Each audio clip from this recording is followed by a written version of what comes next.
ఎవరెవరో ఎదురవుతుంటారు, ప్రాణానికి నా ప్రాణం అంటారు.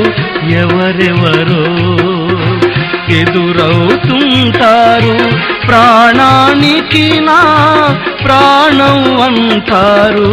కష్టాలలో వారు కదిలిపోతారు, కరుణగల యేసు నాతో ఉంటాడు. కరుణగల యేసు నాతో ఉంటాడు. ఎవరికి ఎవరు ఈ లోకంలో, చివరికి యేసే పరలోకంలో. ఎవరికి ఎవరు